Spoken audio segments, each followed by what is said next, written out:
Assalamualaikum warahmatullahi wabarakatuh. Apa kabar anak-anak semua? Semoga selalu sehat dan tetap semangat belajar ya.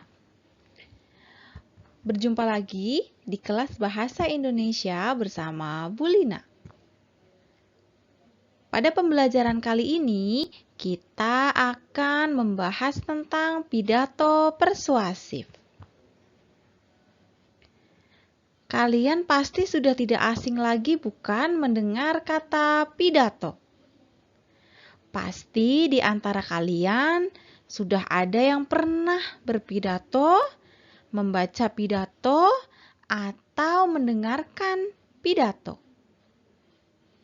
Nah, atau bahkan ada yang belum pernah sama sekali membaca atau mendengarkan pidato.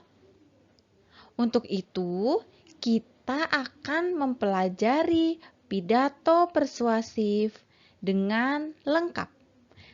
Yuk, simak penjelasan selanjutnya. Kita akan membahas tentang pengertian pidato terlebih dahulu. Apa sih itu pidato?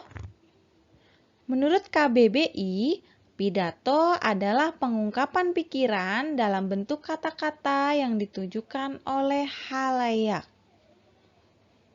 Lalu, jika seperti itu, apa saja sih jenis-jenis pidato?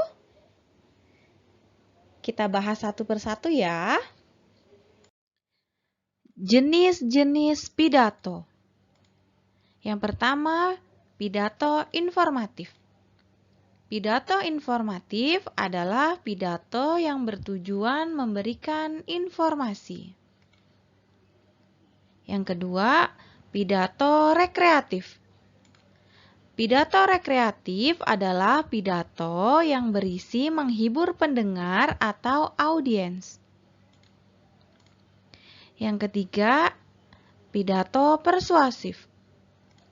Pidato persuasif adalah pidato yang bertujuan mengajak pendengar untuk melakukan sesuatu. Yang keempat adalah pidato agitatif. Pidato agitatif adalah pidato yang bersifat membujuk pendengar untuk mengikuti orator. Nah, anak-anak, inilah jenis-jenis pidato. Salah satu yang akan kita pelajari adalah pidato persuasif. Jadi, kalian sudah paham bukan pengertian dari pidato persuasif? Ya, pidato persuasif adalah pidato yang bertujuan untuk mengajak pendengar untuk melakukan sesuatu. Apa sih tujuan dari pidato itu? Tujuan pidato yang pertama adalah memberikan informasi. Tujuan yang kedua adalah meyakinkan pendengar.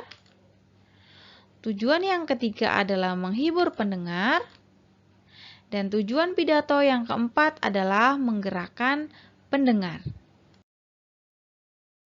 Anak-anak, dalam berpidato ada beberapa cara atau beberapa metode yang dapat kita lakukan. Yang pertama adalah metode untuk menyampaikan pidato dengan cara menghafal atau disebut sebagai metode memoriter. Ya, itu metode yang pertama. Metode memoriter adalah metode untuk menyampaikan pidato dengan cara menghafal. Yang kedua ada metode manuskrip. Apa itu metode manuskrip? Metode manuskrip adalah metode untuk menyampaikan pidato dengan cara membaca naskah. Oke, metode yang ketiga yaitu metode impromptu. Metode impromptu adalah metode untuk menyampaikan pidato dengan cara improvisasi atau mendadak. Jadi tidak pakai teks, langsung pidato. Yaitu dengan cara improv ya, improvisasi. Itulah yang dinamakan impromptu. Yang terakhir metode ekstemporan. Metode ekstemporan adalah metode untuk menyampaikan pidato dengan cara membaca catatan kecil.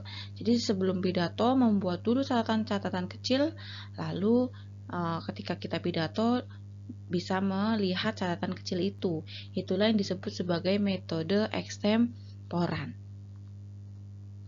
Nah, anak-anak, itulah 4 metode dalam berpidato. Ya, kira-kira kalian kalau berpidato menggunakan metode yang mana? Metode memoriter, manuskrip, impromptu, atau ekstemporan?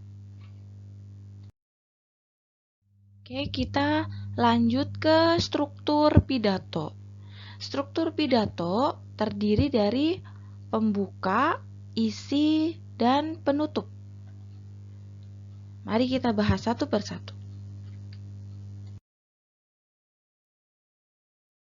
Struktur pidato yang pertama adalah pembuka pidato. Pembuka pidato terdiri dari beberapa tahapan. Yang pertama ada salam pembuka. Salam pembuka berisi salam untuk memulai pidato. Yang kedua, sapaan. Sapaan adalah bagian untuk menyapa pendengar atau audiens yang hadir. Biasanya dimulai dari orang yang mempunyai status sosial lebih tinggi. Yang ketiga adalah ucapan syukur kepada Tuhan. Ucapan syukur kepada Tuhan harus diucapkan sebagai bentuk rasa syukur dan doa supaya pidato yang disampaikan membawa manfaat. Yang keempat adalah ucapan terima kasih. Ucapan terima kasih berisi ucapan terima kasih yang ditujukan kepada pihak-pihak terkait yang telah membantu pelaksanaan kegiatan atau pihak-pihak yang telah mengundang pembicara untuk pidato. Yang kelima adalah tujuan pidato. Tujuan pidato adalah berisi topik pidato. Itulah kelima bagian atau kelima tahapan yang ada dalam struktur pembuka pidato. Untuk lebih jelasnya, kita langsung lihat ke contoh ya. Kalian bisa lihat contoh pembuka pidato berikut. Nah, di sini sudah ada contoh dari pembuka pidato, lengkap dengan bagian-bagian pembuka pidato. Ya, di sini ada yang pertama ada salam pembuka, yaitu contohnya Assalamualaikum warahmatullahi wabarakatuh, selamat siang dan salam sejahtera untuk kita semua. Ya, itu adalah contoh dari salam pembuka. Yang bagian yang warna biru ini adalah salam pembuka. Kemudian bagian yang warna merah ini adalah sapaan. Ya, ingat sapaan. Di situ biasanya menyapa orang yang mempunyai status sosial lebih tinggi. Contohnya misalkan, yang terhormat Kepala SMP Negeri 56 Jakarta, yang saya hormati Ibu dan Bapak Guru, dan yang saya cintai teman-teman serta adik-adik semua. Ya, ini contoh dari sapaan. Selanjutnya ada ucapan syukur, ya, ucapan syukur. Ucapan syukur yang diucapkan sebagai bentuk rasa syukur kepada Allah Subhanahu wa taala, ya. Contohnya misalkan, marilah kita panjatkan puji syukur kehadirat Allah Subhanahu wa taala yang telah memberikan kesehatan dan kesempatan kepada kita semua sehingga kita dapat berkumpul dalam acara ini. Itu adalah ucapan syukur. Selanjutnya, bagian yang warna pink ini adalah ucapan terima kasih. Ya, ucapan terima kasih yang disampaikan kepada pihak-pihak terkait yang telah melaksanakan acara atau pihak-pihak yang telah mengundang pembicara untuk berpidato. Contohnya, terima kasih bagi para undangan yang sudah hadir dalam acara ini.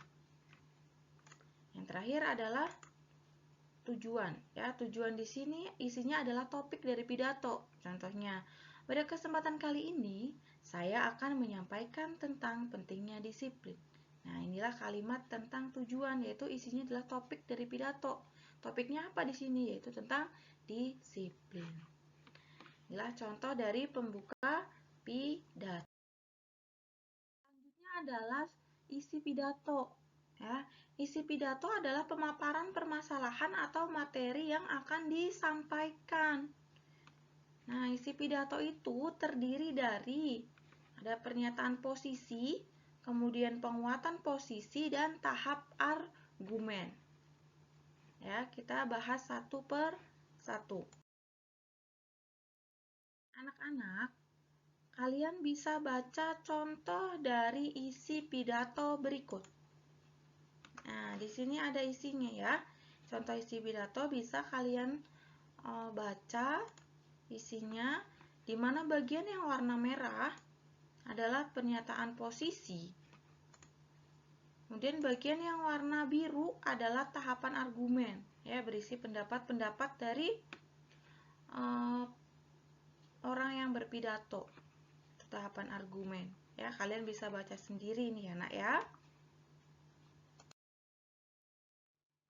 Contoh yang kedua di sini tentang isi pidato, kalian juga bisa lihat bagian yang berwarna hijau adalah tahap argumen, ya.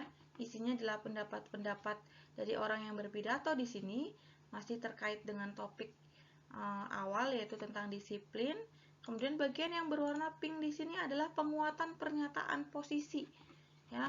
Dari argumen-argumen yang sudah disampaikan di bagian terakhir ini adalah penguatan pernyataan posisi, ya, dikuatkan lagi atau lebih diperkuat lagi argumen yang sebelum-sebelumnya.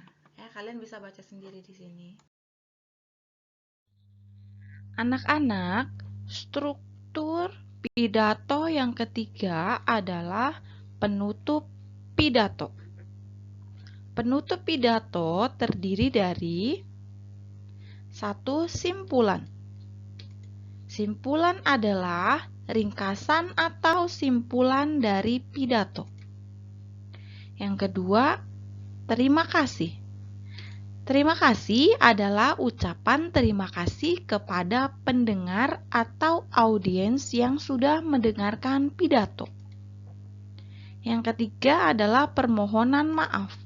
Permohonan maaf adalah permohonan maaf pembicara atas kesalahan kata atau perbuatan dalam menyampaikan pidato. Yang keempat adalah salam penutup. Salam penutup adalah salam yang digunakan untuk menutup pidato. Inilah struktur dari penutup pidato. Ya, jadi dalam penutup pidato terdiri dari simpulan, ucapan terima kasih, permohonan maaf, dan salam penutup.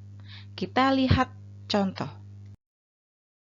Nah, berikut adalah contoh dari penutup pidato. Bisa kalian lihat di sini. Bagian yang berwarna coklat adalah simpulan. Lalu bagian yang berwarna hijau adalah ucapan terima kasih. Bagian yang berwarna biru adalah permohonan maaf. Dan bagian yang berwarna pink adalah salam penutup. Kalian bisa baca contoh ini ya. Silakan dibaca baik-baik. Nah, demikian pembelajaran pada hari ini mengenai pidato persuasif. Terima kasih anak-anak. Semoga kalian paham ya apa yang sudah Bu Lina jelaskan tadi. Sampai jumpa di kelas bahasa selanjutnya. Wassalamualaikum warahmatullahi wabarakatuh.